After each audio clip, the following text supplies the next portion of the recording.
Aussi les victimes d'une gauche qui pense que le public et le privé n'ont rien à faire ensemble et qui a fait de l'université le parent pauvre de ses choix budgétaires. Alors le drame, c'est que ce qui vaut pour le Val-de-Marne vaut pour toute l'Île-de-France. Il y a 20 ans, notre région était la plaque tournante économique, financière, industrielle, technologique et culturelle de l'Europe. Aujourd'hui, c'est Londres, Francfort, Munich, Barcelone et Berlin qui mènent la danse. Les décideurs et les investisseurs s'en vont. Les emplois se créent ailleurs. Les talents s'enfuient et les jeunes aussi. Tous les Franciliens me le disent. On vit moins bien aujourd'hui en Île-de-France qu'en 98, lorsque les socialistes ont pris le pouvoir. Les prix du logement ont flambé, la situation des transports a dramatiquement empiré, les vols et les trafics explosent, le chômage bat chaque mois de nouveaux records. Alain, tu avais raison. 80% des Franciliens disent qu'ils souhaiteraient vivre ailleurs. C'est ça, la réalité.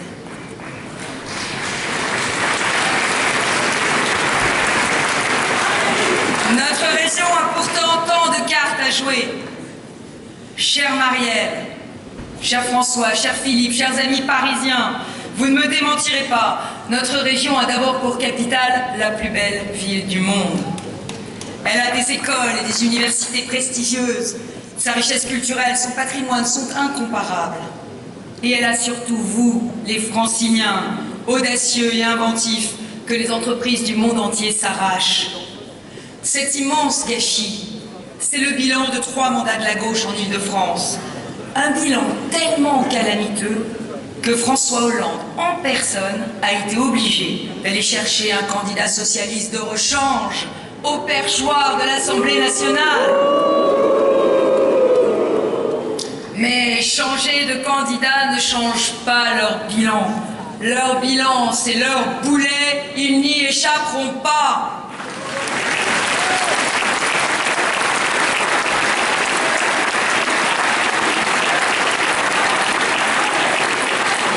Chers amis, la politique, c'est d'abord des valeurs. Et c'est justement sous le signe des valeurs que j'ai placé notre campagne régionale.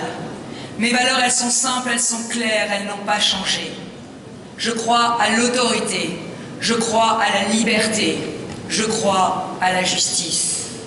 Oui, nous vous devons beaucoup plus d'autorité. Qui peut nier que notre pacte républicain vacille aujourd'hui sous la violence de la crise économique, la montée du communautarisme et désormais la pression des migrants? Je suis une républicaine avant tout, et je n'ai qu'une seule ligne directrice: faire respecter la loi partout et pour tous. Dans ma région, il n'y aura pas de territoire de non-droit, ni de bénéficiaires de passe-droit.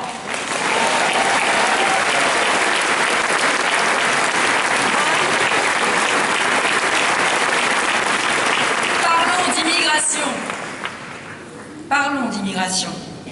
Comment les Français, qui voient chaque jour combien la justice s'applique durement à eux, en matière fiscale, en matière de code de la route, peuvent-ils comprendre que le gouvernement soit aussi laxiste quand il s'agit d'appliquer aux immigrés illégaux les règles qui font notre pacte républicain? Oui, nous avons un devoir d'humanité. Un devoir d'humanité pour les persécutés de la barbarie de Daesh qui fuient les horreurs de la guerre. J'ai été en Irak, avec toi, cher François. J'ai entendu leurs récits. J'ai vu la détresse dans leurs yeux. Ces témoignages poignants, resteront à jamais gravés dans ma mémoire. Et je veux une nouvelle fois ici rendre hommage à tous les élus, à toutes les associations, cher Patrick Cara, mais à tous les Français dont la solidarité s'est manifestée, sans tambour ni trompette, sans attendre que l'Europe ne s'émeuve de la situation, sans attendre que le gouvernement le leur demande. Et je tiens à le dire, les élus de la droite et du centre ont pris toute leur part à ce mouvement de solidarité.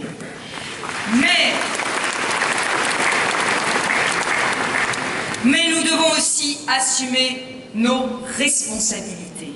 Et on ne peut pas faire comme l'a fait la gauche à la région jeudi dernier. On ne peut pas confondre de manière irresponsable la situation des réfugiés et la situation des migrants économiques.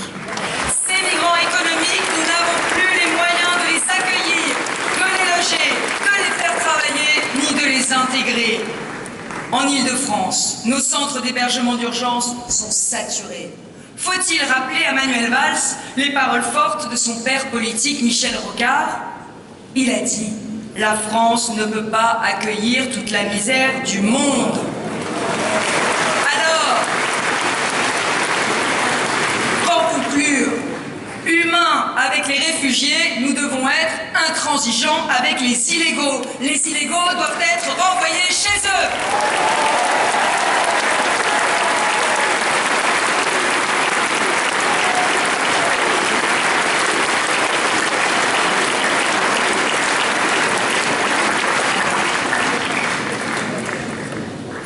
Avec le gouvernement socialiste, il y a aujourd'hui 25% de retour d'immigrés en moins qu'en 2012.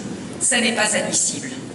Si je suis élue présidente de région, je supprimerai la réduction de 75% dans les transports pour les étrangers en situation irrégulière et leurs familles. Comment justifier que les transports soient quasi gratuits pour les clandestins alors que les Franciliens payent plein pot?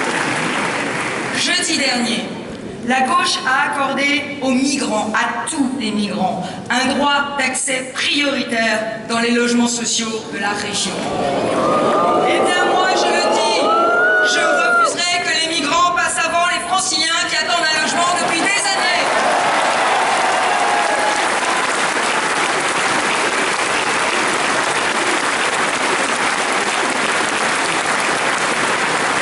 Dans notre région, la loi doit être appliquée partout et pour tous.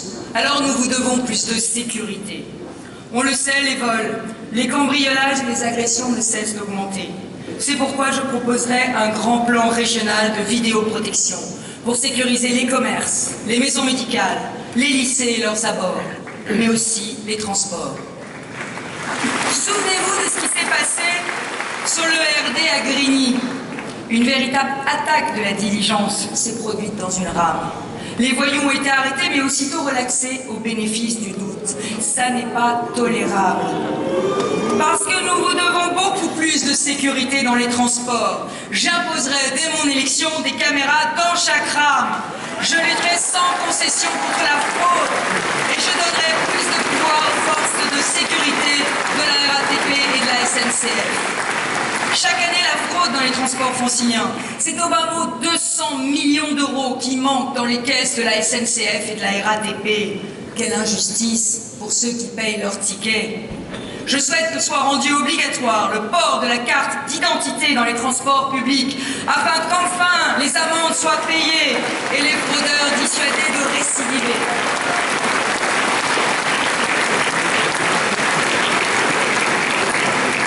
Enfin, dans notre région, les droits des femmes doivent être pleinement respectés.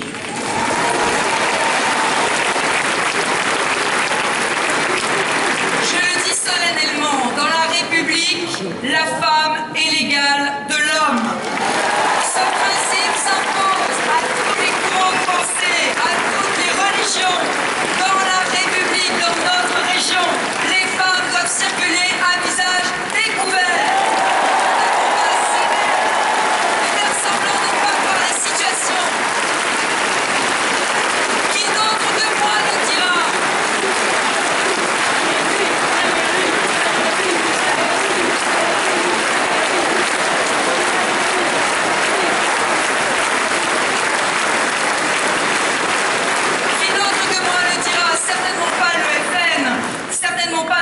De gauche qui n'ont pas soutenu la loi interdisant le port du voile intégral.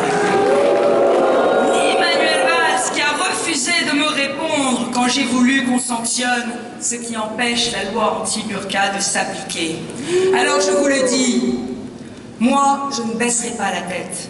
Je ne céderai sur rien. Et je le dis, les femmes victimes de violences trouveront toujours refuge auprès de la région.